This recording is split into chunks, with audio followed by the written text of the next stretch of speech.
రాహాబు షల్మాను రాహాబు నందు బోయేజును.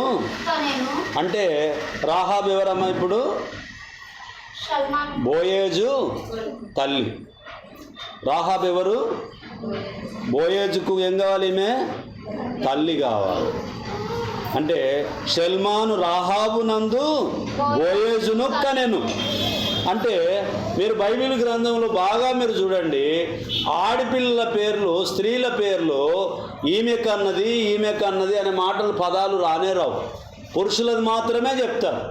పైన చూసినప్పుడు అబ్రహాము కుమారుడగు దావీదు కుమారుడైన యేసుక్రీస్తు వంశావళి. అబ్రహాము ఇసాకును కనెను, ఇసాకు యాకోబును కనెను, యాకోబు యూదాను అతని అన్నదమ్ములను కనెను, యూదా తామారు నందు పేరేసును జెరాహును కనెను అని చెప్పి ఇట్లా పురుషుల పేర్లు ఇచ్చారు. కానీ ఇక్కడ చూస్తే షల్మాను రాహాబు నందు బోయేజును కనెను, బోయేజు రూతు నందు ఓబేదును కనెను, ఓబేదు యెషాయిను కనెను, యెషాయి రాజైన దావీదును కనెను, ఉరియా భార్య నుండిన ఆమె యందు దావీదు సొలొమోనును కనెను, సొలొమోను రెహబామును కనెను, రెహబాము అబియాను కనెను, అబియా ఆసాను కనెను, ఆసా యెహోషాపాతును కనెను, యెహోషాపాతు యెహోరామును కనెను, యెహోరాము ఉజ్జియాను కనెను, ఉజ్జియా యోతానును కనెను, యోతాము ఆహాజును కనెను, ఆహాజు హిజ్కియాను కనెను, హిజ్కియా మనష్షేను కనెను, మనష్షే ఆమోనును కనెను, ఆమోను యెషాయిని కనెను. యూదులు బబులోను కొనిపోబడిన కాలములలో యెషయా యెకొన్యాను అతని అన్నదమ్ములను, యెషయా యెకొన్యాను అతని సహోదరులను కనెను. బబులోనుకు కొనుకోబడిన తర్వాత యెకొన్యా షెయాల్తీయేలును కనెను, షెయాల్తీయేలు జెరుబ్బాబేలును కనెను, జెరుబ్బాబేలు అబిహూదును కనెను, అబిహూదు ఎల్కామును కనెను, ఎల్కాము ఆజోరును కనెను, ఆజోరు సాదోకును కనెను, సాదోకు అకీమును కనెను, అకీము ఎలీహూదును కనెను, ఎలీహూదు ఎలియాజరును కనెను, ఎలియాజరు మత్తానును కనెను, మత్తాను యాకోబును కనెను, యాకోబు మరియ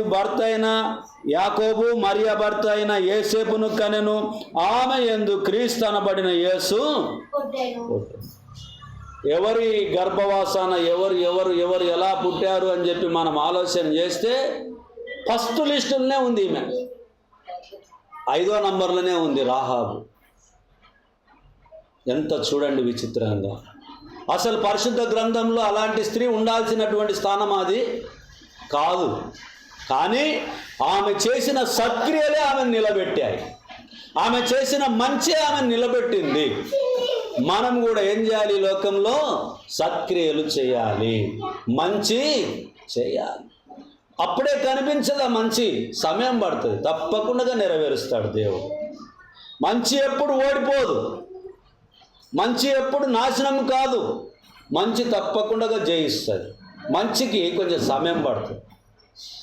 కాబట్టి రాహాబు చేసినటువంటి గొప్ప కార్యాన్ని బట్టి ఆ వేగుల వారికి ఇద్దరికి ఆతిథ్యం ఇచ్చింది, కుటుంబంలో చేర్చుకున్నది, వారు మరొక చోటుకు వెళ్ళిపోవడానికి సహకరించింది, మేలు చేసింది. కాబట్టి దేవుడు ఆమె పట్ల కనికరపడి ఏం చేసిండు?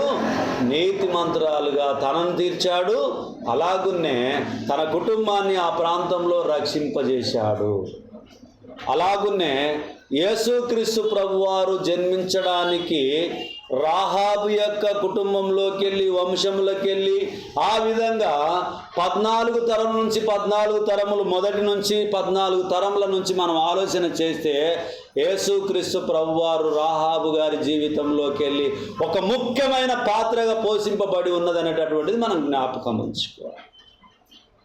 ఈ లోకంలో నేను గొప్ప, మీరు గొప్ప, నేను గొప్ప అని ఎప్పుడు అనుకోవద్దు. నేను మాత్రమే మంచోని, ఇంకా మిగిలిన వారు చెడ్డవాళ్ళని ఎప్పుడు అనుకోవద్దు. మనము ఎవరిని దేవుడు ఆశీర్వదిస్తాడో, ఎవరు ఏ క్రియలు చేస్తారో మనకు తెలియదు. కాబట్టి ఎప్పుడైనా మనకంటి ముందు కూడా రాహాబు లాంటి వేషాలు ఎవరైనా కనిపిస్తే కూడా వాళ్ళని మనం చిన్న చూపు చూడవద్దు. ఎవరైనా నపుంసకులు కనిపిస్తే వారిని కూడా మనం చిన్న చూపు చూడవద్దు. ఎందుకు అనంటే ఎప్పుడు దేవుడు వారి మనసును మార్చుకుంటాడో తెలియదు, ఎప్పుడు వారికి మేలు చేస్తాడో మనకు తెలియదు. అంతకన్నా ఆ ప్రాంతంలో ఉన్నటువంటి వాళ్ళు చాలా గొప్ప వాళ్ళు ఉండొచ్చు, కానీ రాహాబు కుటుంబం మాత్రమే రక్షింపబడి ఉన్నది, నీతిమంతురాలుగా తీర్చబడి ఉన్నది. రాహాబు కుటుంబంలోకి వెళ్ళి, వంశంలోకి వెళ్ళి యేసుక్రీస్తు ప్రభు వారు మనకు రక్షకుడుగా జన్మించాడు. అంటే ఎంత గొప్ప విషయం చూడండి ప్రియుల. మనం ఎప్పుడైనా రాహాబు గురించి బాగా విన్నామా? రాహాబు జీవిత చరిత్ర అంత గొప్పగా ఉన్నది అనేటటువంటిది ఈరోజు ఆ పాఠాన్ని మనం నేర్చుకుంటూ ఉన్నాం. అటు కొంచెం ఇటు కొంచెం చూస్తూ ఉన్నాం. లూకా సువార్త 3:32.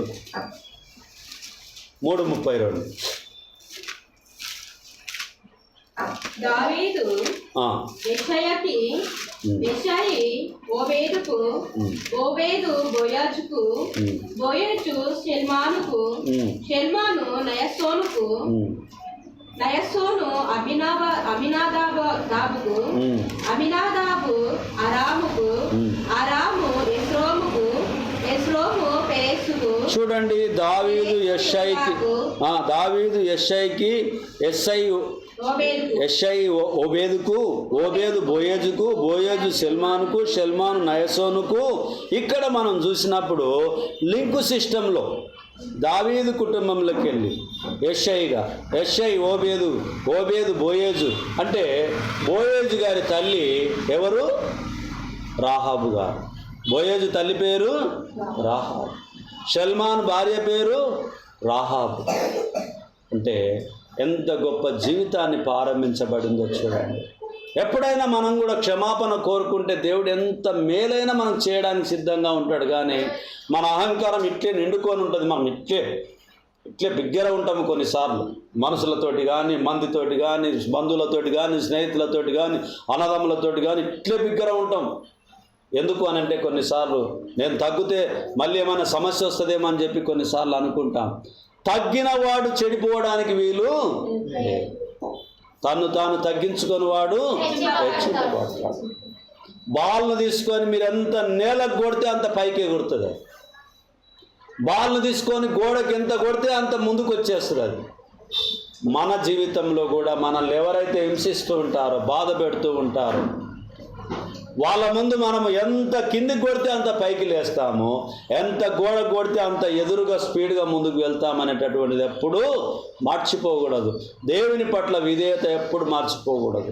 సత్క్రియలు చేయడంలో ఎప్పుడు మనము విడిచి తిరగకూడదు. ఎందుకు అనంటే దేవుని గొప్ప కార్యాలు అందులో లీనమై ఉంటున్నాయి. యోహాను సువార్త 3:15. యోహాను సువార్త 3:15.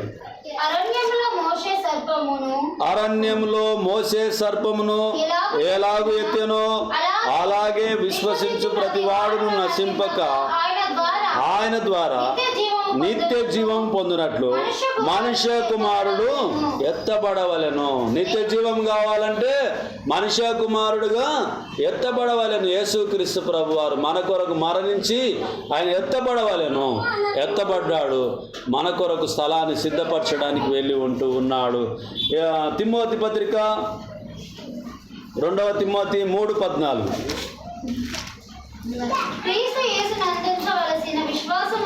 క్రీస్తు యేసు నందించవలసిన విశ్వాసం ద్వారా రక్షణార్థమైన జ్ఞానము మీకు కలిగించుటకు శక్తిగల పరిశుద్ధ లేఖనములను బాల్యము నుండి నీ వెరుగుదువు గనక నీవు నేర్చుకొని రూఢి అని తెలుసుకున్నవి ఎవరి వలన నేర్చుకుంటేవో ఆ సంగతి తెలుసుకొని వాటి యందు ఏం చేయాలి? మనం నేర్చుకున్నది ఇక్కడ తిమోతి గారి గురించి పౌలు గారు సెలవిస్తున్నారు. సంఘం మన గురించి కూడా మనకు జ్ఞాపకం చేస్తుంది. మనం చిన్నప్పటి నుంచి ఏదైతే నేర్చుకొని ఉన్నామో దాన్ని ఏం చేయాలి? గట్టిగా పట్టుకోవాలి. గట్టిగా పట్టుకోవాలన్నా వదిలిపెట్టాలన్నా. కొన్నిసార్లు మనము చాలా వాటిని వదిలిపెడుతూ ఉంటాం. చాలా వాటిని వదిలిపెడుతూ ఉంది. ఈ లోకంలో ఉన్న వాటిని ఏవైనా వదిలిపెట్టినా మళ్ళీ ఏం సమస్య లేదు, కానీ నిత్య జీవం పొందేటటువంటి విషయాన్ని మాత్రం మనం ఎప్పుడూ వదిలిపెట్టవద్దు. ఇప్పుడు మరి యోబు గ్రంథాన్ని చూద్దాం. 31, 32. యోబు గ్రంథం 31, 32. 32. పరదేశము వీధిలో ఉండదు కదా, నా ఇంటి వీధి తలుపులు తెరచివి కదా, ఆదాము చేసిన నా దోషములను దాచిపెట్టుకొని. పరదేశిని వీధిలో ఉండనీయక నా ఇంటి వీధి తలుపులను తెరచితివి కదా. ఆదాము చేసినట్లు నా దోషమును దాచిపెట్టుకొని మహాసమూహమునకు భయపడియు కుటుంబముల తిరస్కారమునకు జడిసియు నేను మౌనముగా నుండి ద్వారము దాటి బయలు వెళ్ళక రొమ్ములో నా పాపమును కప్పుకొని ఎడల దేవుని దృష్టికి నేను వేషధారిని అవుదును. చాలా మంది ఇప్పుడు ఈ లోకంలో ఏం చేస్తున్నారు? వేషధారిగా ఉంటున్నారు, నటించేవారిగా ఉంటున్నారు. ఎందుకు అని అంటే దేవుని చిత్తము నటించే వారిని ఎప్పుడు ఇష్టపడడు. అది నేనైనా అది మీరైనా, దేవుడు ఎవరినైనా కానీ ఈ భూమి మీద ఏం చేస్తాడు? నటించేటటువంటి వారిని దేవుడు ఎప్పుడూ ఇష్టపడడు. వాళ్ళ పేరేం పెట్టిండు? వేషధారి అని పేరు పెట్టిండు. అంటే సత్క్రియల ద్వారా ఏం జరిగినవి? నీతిమంతురాలుగా తీర్చబడింది. సత్క్రియలు చేయనటువంటి వారికి వేషధారణ లభించింది అనేటటువంటి జ్ఞాపకం ఉంచుకోవాలి. అపోస్తల కార్యం 16, 15.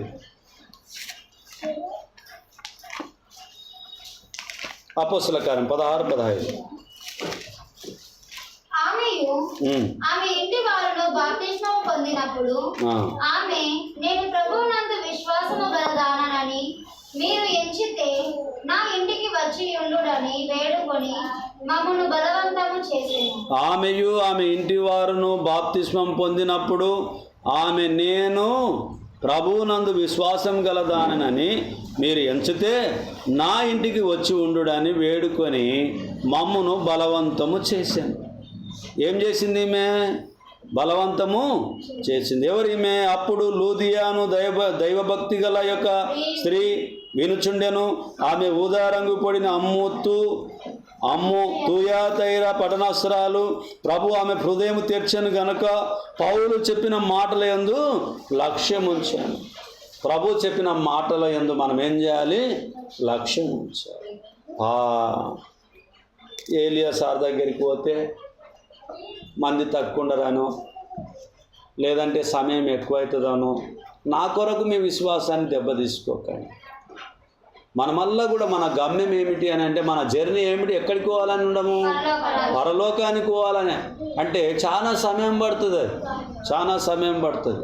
ఇప్పుడంటే ఈ లోకంలో ఉండము, జర టైం ఎక్కువైందని మనం ఆలోచన చేస్తాం, మనుషులుగా మనం ఆలోచన చేస్తాం.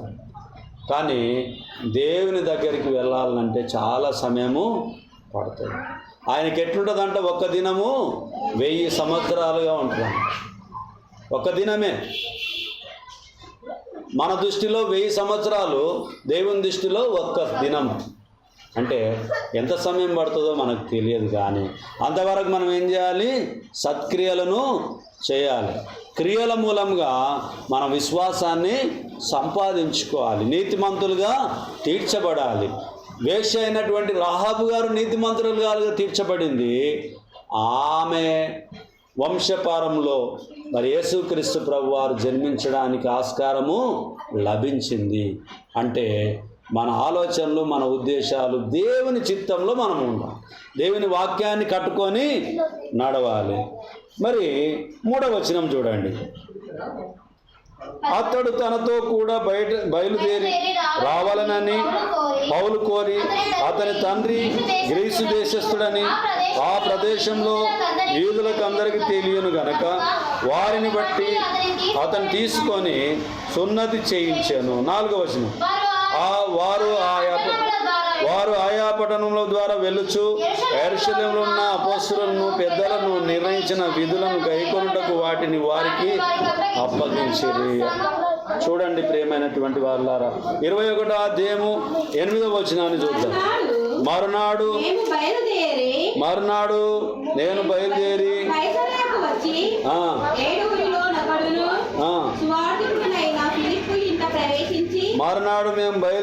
కైసరకు వచ్చి 7గురిలో నొకడును స్వార్థికుడునైన ఫిలిప్పి ఇంట ప్రవేశించి అతని యొద్ద ఉంటిమి. ఎవరి దగ్గర ఉన్నారు? అతని దగ్గర స్వార్థికుడైనటువంటి ఫిలిప్పి గారి ఇంటి దగ్గర బస చేసినట్టుగా మనం చూస్తూ ఉన్నాం. 28వ అధ్యాయం 2వ వచనం.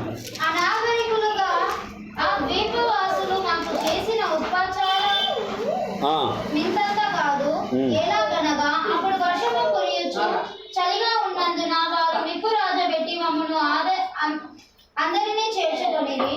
అప్పుడు పౌలు మోపెడు పుల్లలేరి నిప్పుల మీద. చూడండి ఏం చేసిండ్రు వీళ్ళు, అందరినీ చేర్చుకున్నారు. మనం కూడా ఏం చేయాలి? చేర్చుకోవాలి. ఒకప్పుడు మన ఇంటికి బంధువులు వస్తే మనం ఏం చేసేవాళ్ళము? ఇంట్లో చేర్చుకునే వాళ్ళం.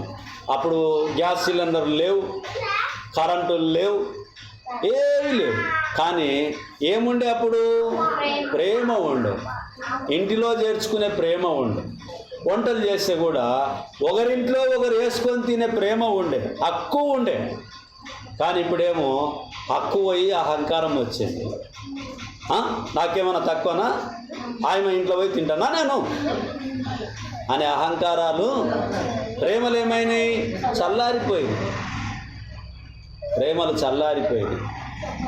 ప్రేమ లేనివాడు నా వాడు కాదని దేవుని వాక్యం సెలవిస్తుంది. కానీ ఏమీ లేనటువంటి స్థితిలో అందరం కలిసి ఉన్నాం. కానీ దేవుడు అన్నీ మనకు కల్పించినప్పుడు దూరం అయిపోతున్నాం. ఎందుకో అర్థమవుతుంది.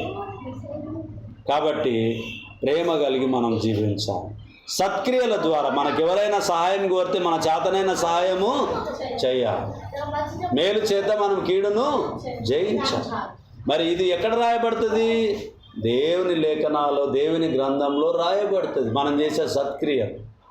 అవును, ఆ క్లెమెంతుతోనూ నా ఇతర సహకారులతోనూ సహాయపడినటువంటి ఆ స్త్రీల పేర్లు జీవ గ్రంథంలో రాయబడుతాయి.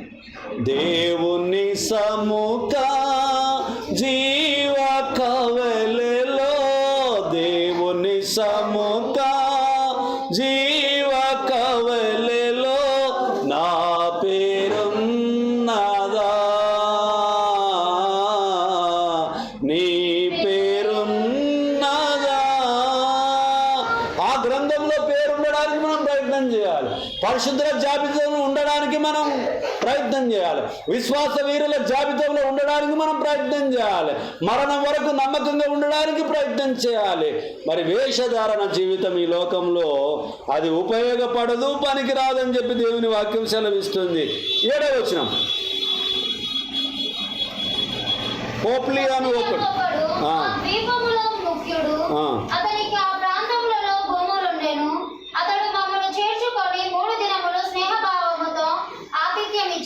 ఏమిచ్చిండమ్మా?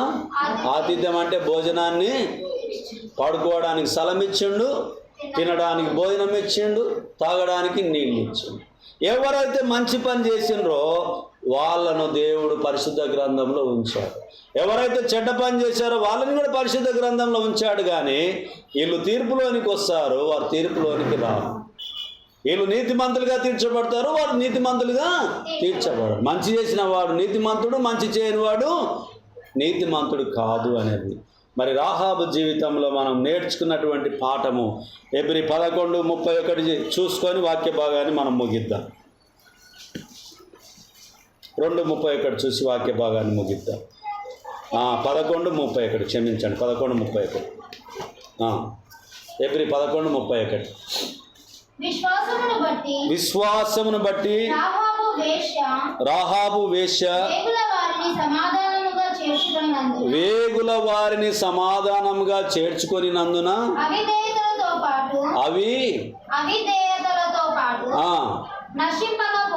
నశింపకపోయెను. యాకోబు 2:25.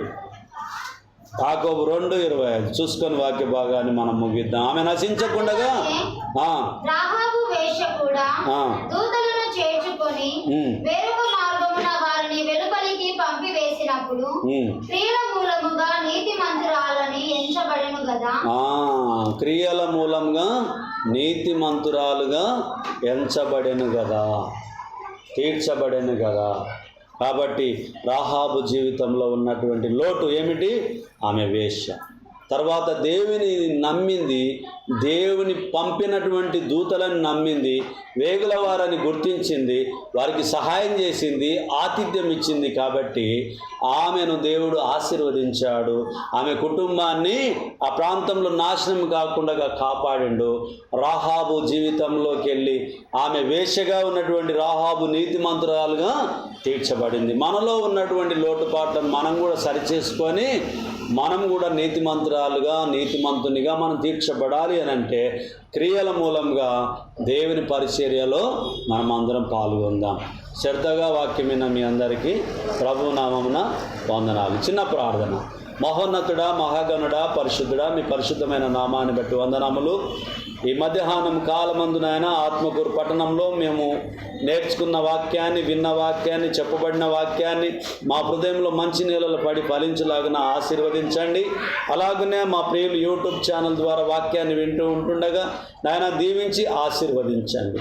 మాలో ఉన్నటువంటి లోటుపాట్లను తీసివేసి సరైన మార్గంలో మమ్మల్ని నడిపించమని ఈ మనవులు యేసుక్రీస్తు నామంలో ప్రార్థిస్తున్నాం తండ్రి. ఆమేన్. అందరికీ వందనాలు.